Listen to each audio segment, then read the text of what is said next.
Have you ever encountered a hurdle with launching or growing your business? Listen, there are two things that run a business, the back end and your soft skills. Telling you right now, if these aren't in place, you'll lose clients and you'll lose money. You don't want that? Well, you're in the right place. Hey, I'm Dana. Hey, I'm Sara. We're your hosts of the Entrepreneur Encounter, and we're going to give you a behind-the-scenes glance into our businesses, give you genuine feedback, tips and tricks, plus occasionally bring on guests that care about supporting you to grow your business organically and nurturing authentic relationships. Are you ready?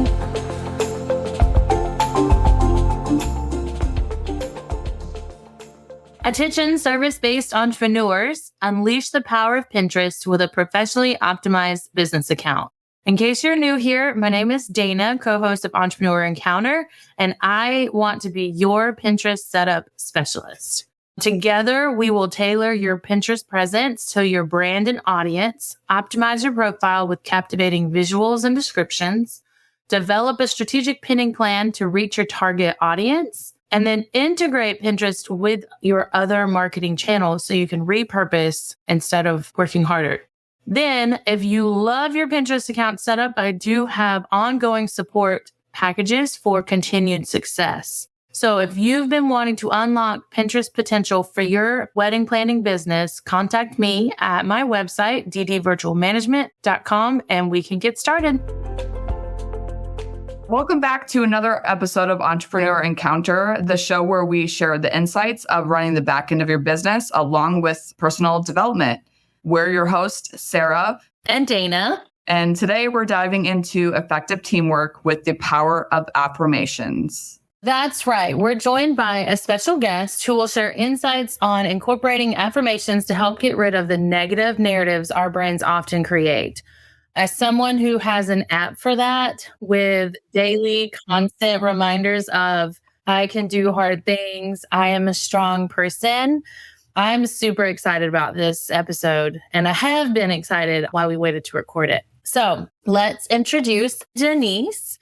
She owns an ADHD anxiety business and helps other women with ADHD and anxiety stop the overwhelming chaos driving their business and create a successful, purpose-filled business with a balanced life. Denise, do you want to take a few moments to kind of elaborate on who you serve and what you do?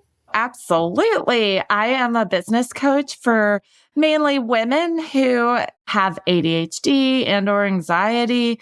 I love working with these women because we have, I say we because it's me also, we have brilliant brains. We think outside the box, but oh boy, we have negative self-talk a lot of times. Mm-hmm. And we also struggle with staying committed, especially when the negative self-talk comes in. So I just help these women to actually fulfill the visions that they're looking for, the dreams, their big goals, because the world needs us to show up because our dreams are usually around things that help the world be a better place. Mm-hmm. And so I just want to help them to actually fulfill it. So in regards to negative self-talk in the workplace, how can this affect teams and individuals? So one of the things about negative self-talk that I see with teams is we usually measure other people based on how we are measuring ourselves. So if you have negative self-talk towards yourself, you're more likely to believe that the other people should also have that same yardstick. Mm. And of course, I do think we're usually harsher on ourselves.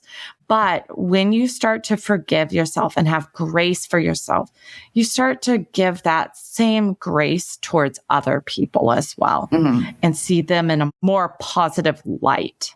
I like that because it's like a reflection, right? The way that you're feeling, for example, if you're having a bad day and you have like an attitude and then you give somebody else an attitude, it's not that you're trying to give them an attitude, but it's just because you're reflecting. Mm-hmm. To me, that's kind of like the same as like a negative self-talk, because in the workplace, let's say in leadership, if you're having a really bad day, I've seen this before too. If you're having a really bad day and you go into work, whoever you're working with, your team, your clients, and then all of a sudden, like, you're really snappy to them, then your team is essentially like, what is going on?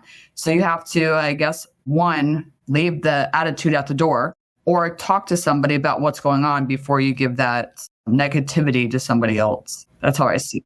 Right. I do think what you just said, it's that self-evaluation of understanding where you're at and being vulnerable and honest with yourself. Yeah. And that's kind of what affirmations can help you start doing, being vulnerable with yourself about knowing what your hopes and desires are, but also giving yourself, like I said, that grace. And when I say grace, it's kind of that understanding that you aren't perfect and being like, I'm on a journey though. I am trying to get better. So when I say grace, it's the ability to be okay with not being perfect on your journey and saying it's okay to get up and try again when I've fallen.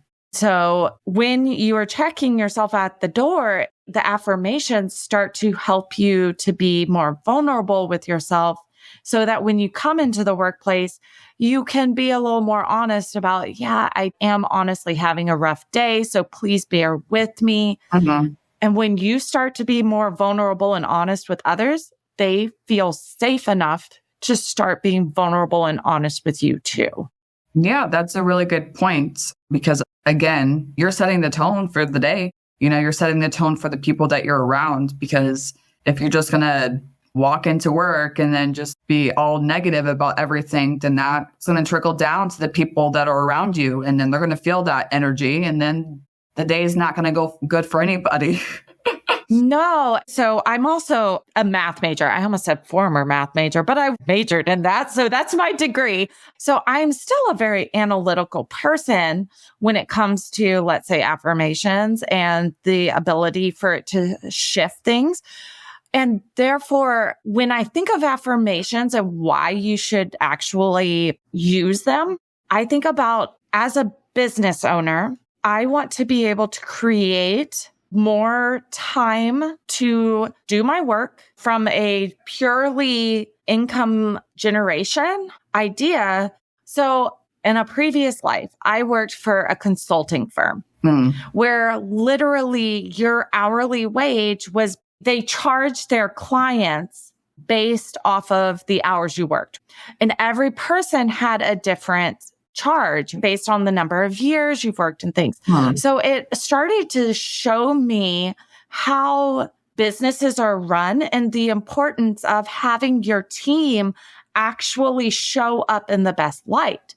Because not only does it cost your business more money when your employees are unhappy, it also costs the client more money, which means a more negative experience for your clients.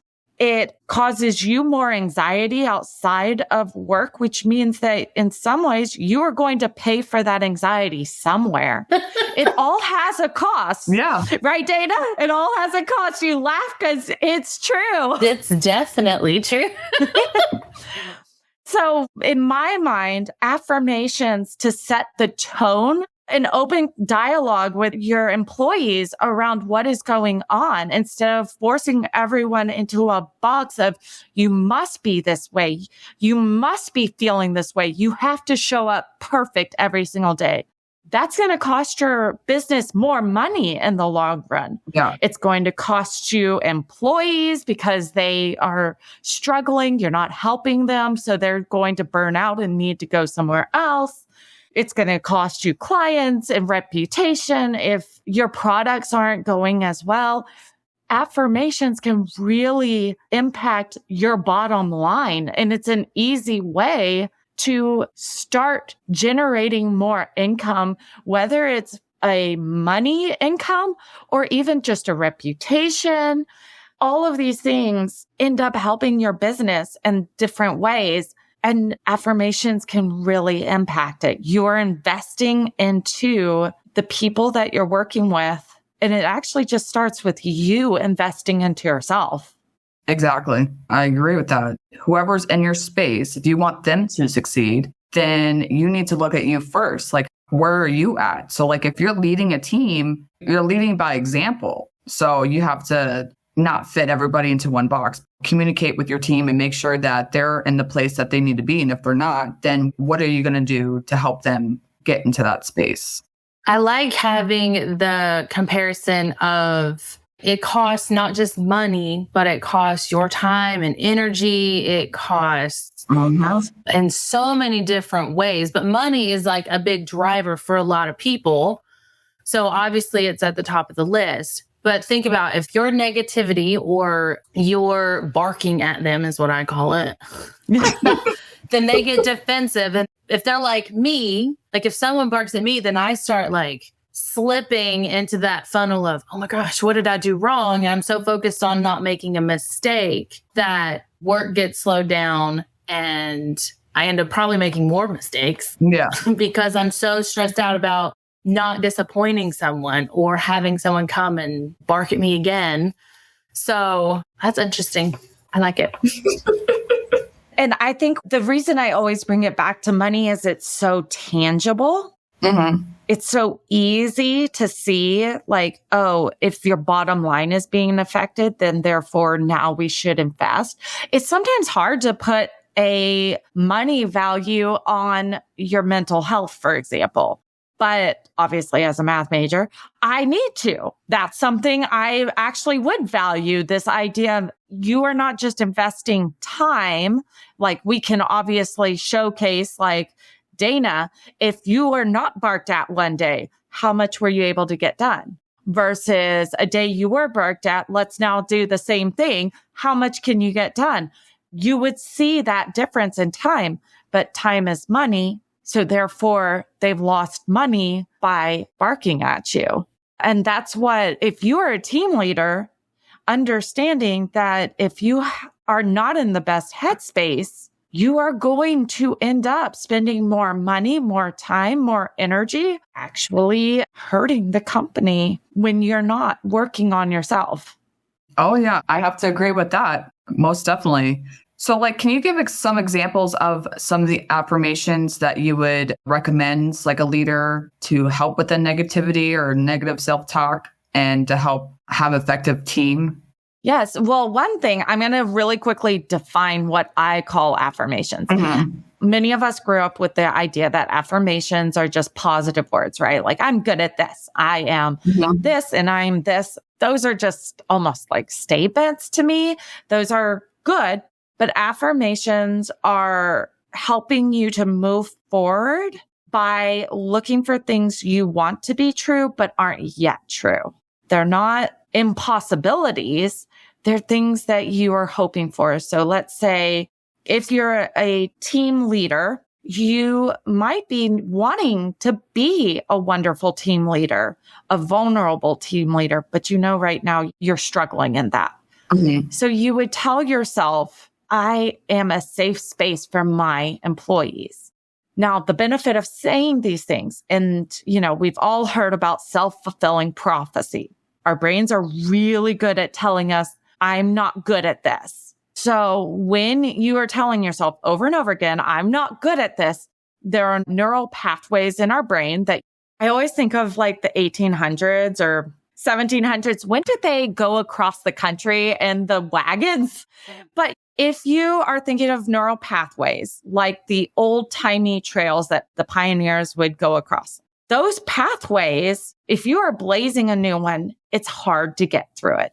So if you have traveled the same one over and over again, all the grass is down, it's easy to see, it's easy to travel. So if you've been telling yourself for years, I'm not good at this, I'm not good at communicating, I'm not good at being a team leader, this is what I'm not good at, then your neural pathway is super etched in because that's what it happens. It makes it super simple for your brain to jump there. When you are starting affirmations, what you're trying to do is create new neural pathways, which means in the beginning, they are difficult to start believing. But that's why you have to keep repeating them. You're making your brain start to make a new pathway. And the more you cross over it, the deeper it's going to go. So it's easier for your brain to start believing it and makes it easier for you to actually accomplish it. That's the science behind it. I'm all for it. That makes a lot of sense because I can see it in my brain. I feel like that works with so many things, not just in the business world. My first thought with that is someone, myself, starting to eat healthier or begin like a consistent, keyword there, consistent workout routine. But those take affirmations like, oh, my legs hurt, so I can't walk today. Or right now it's winter. I'm not going walking outside because it's 30 degrees. So I've already told myself it's not happening. So I'm not going to get creative and think outside the box to find a solution to, I still need to work out to make myself healthier. I've already just said, well, it's not happening. Correct. So full circle, what advice do you have for those that are skeptical or struggling with the beginning stages that's harder to do because you are changing a neural pathway? What advice would you have for those that are trying to implement them into the workplace? So start small. You're not going to get it perfect. And like I said, you're going to have to give yourself a lot of grace. Yeah. And if you have never done them, it does feel a little weird. I mean, I was skeptical when I first started. Like I said, math major over here. I believe in science. And when people talk to me about affirmations, I was like, that's really woo-woo. Like, I'm going to manifest this into it happening. And I'm like, oh my, like, I don't know if that's me. But when you start, be kind to yourself, first off. So start with a small one saying, I can create affirmations daily. If that feels too hard, then you go a different route. You can say, I keep working on affirmations. It's all about trying to just help your brain start a narrative to move forward. So whatever it is you're wanting to see, you just start to place little things in your brain to do this. I listened to, her name's Anna Rapp. She's a wonderful business coach, but she's the one who I first heard talk about affirmations like this. And one of the things she also said was you can also do bridging affirmations because sometimes they feel too hard.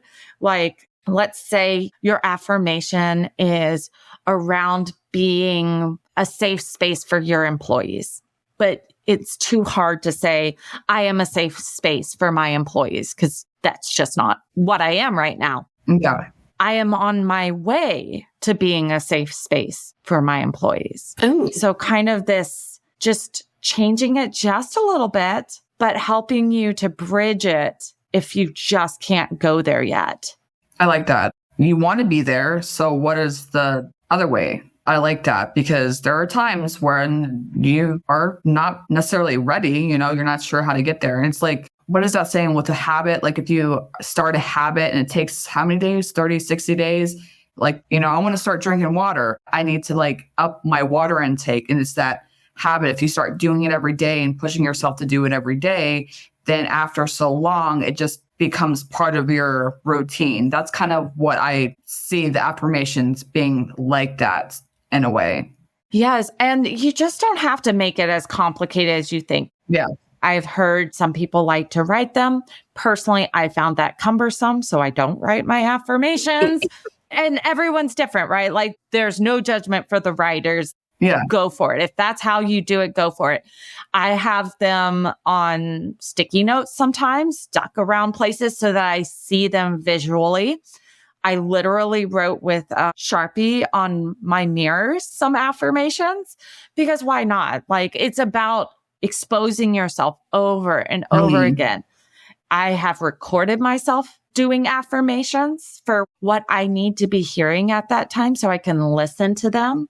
You can say them out loud. I mean, if it's still too difficult, go to Amazon. You probably could Google this too, but there are really cheap affirmation decks. Like if it's just too difficult for you, start somewhere. You don't have to start big and create your own. Go start where someone else has already started to pave the way so that you can start to get better and create your own, because it can be difficult in the beginning. But it doesn't mean just because it's difficult, you just go, well, I don't want to do it. Well, let's just put it, which is more expensive? not doing affirmations are going and buying an affirmation deck that cost you like $10 or less on Amazon and start doing them. And then therefore, we already talked about it. It costs your company less money if you're doing it. Yeah. It'll cost you less in a lot of ways. So if you want to think about it from a cost analysis standpoint, go buy the affirmation deck. Yeah. If you need more help, go to someone who specializes in mindset and affirmations and things. You will reap the benefits in the end. You just have to know that it is worth the cost. Yeah. Oh, that's true.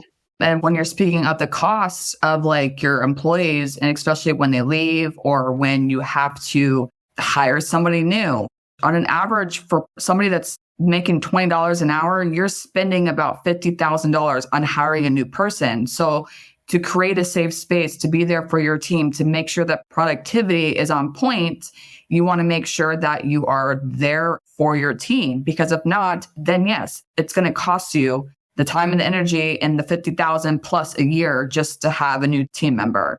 Yeah. See, Sara, thank you for saying that, because exactly, it costs so much more money. And then not only does it cost money, but it costs energy. It costs your stress levels. It costs the whole shebang, all of it.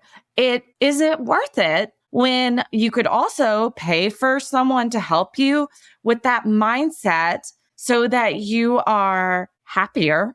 Mm-hmm. I mean, honestly, you are a happier person all around. You're able to start to show more grace and love to those around you. So people actually want to be around you more. Like, let's just go around. Like, I mean, it is just, there is really no downside, and it costs a whole lot less. So it seems like a no-brainer. You think. But a lot of us don't realize it is a no-brainer. It really is. Yeah. Are there any like common misconceptions when it comes to the people that you've encountered with affirmations? Like, have you worked with teams or any of the people that you coach? You know, what are the misconceptions about the affirmations? I think the first thing that usually occurs is they're not sure they're really going to work. To be honest, that's the first thing. Because like I said, it is this like, why am I doing this? Yeah. This seems really weird. That's where I was thinking. It's probably just feels awkward. Even like if I don't say mine out loud, I think them because I feel silly talking to myself. Yep. So I just think it to myself. Yeah. Dana, totally normal. Do you know my kids sometimes come into my room and go, Mom, is that you on your recording? I'm like, yes, that is. I am telling myself how wonderful I am.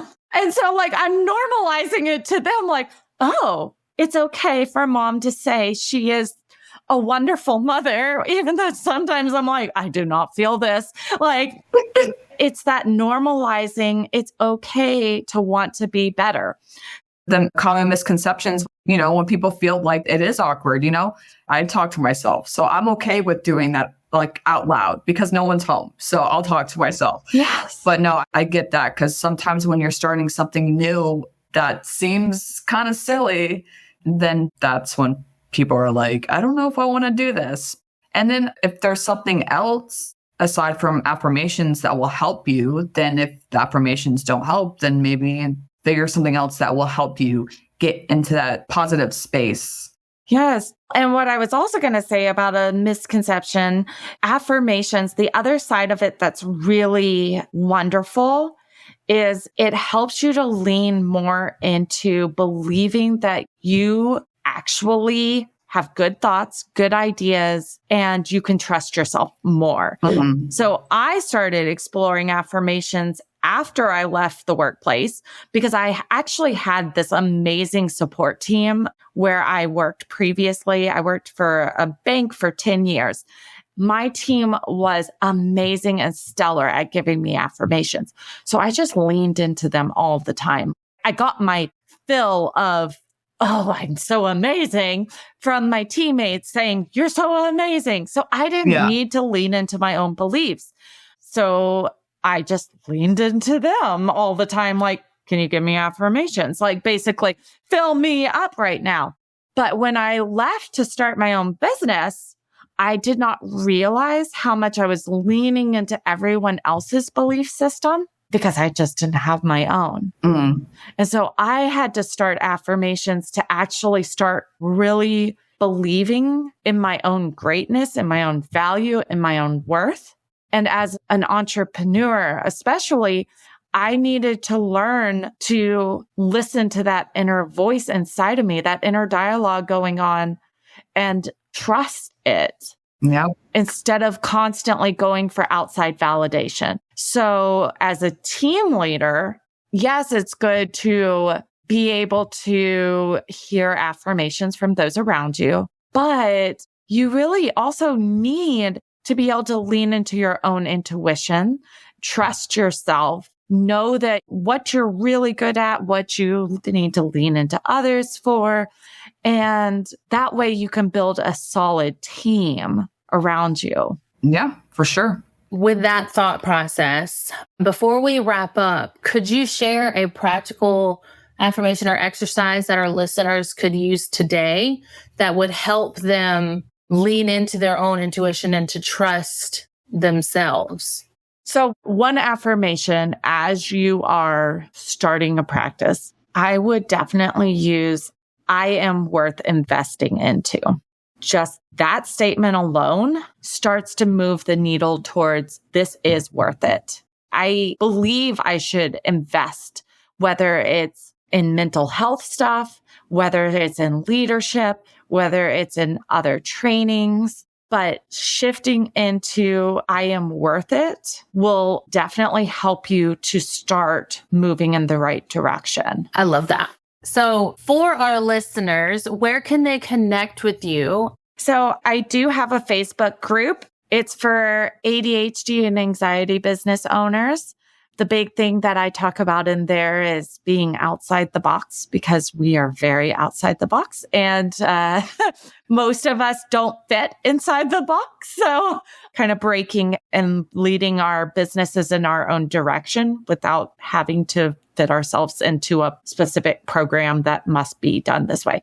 And I will be doing challenges regularly in that group over different topics. I think my next one in January will be on goal setting, for example, and how to create good goals because we create a lot of wishy-washy goals.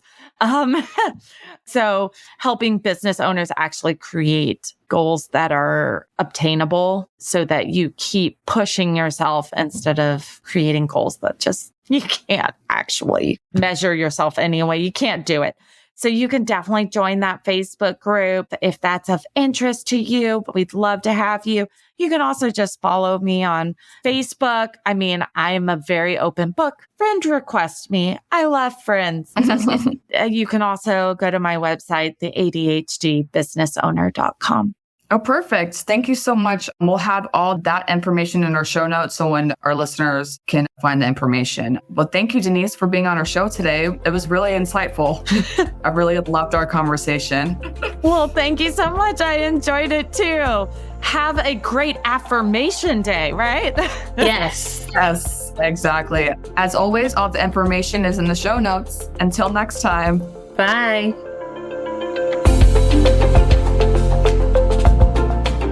Thanks for tuning in to another episode. Remember, soft skills aren't just some fluffy buzzwords that get thrown around in the corporate world. They're the key to unlocking your full potential as a professional and a human being. Don't be afraid to invest in yourself and seek out opportunities to improve your soft skills.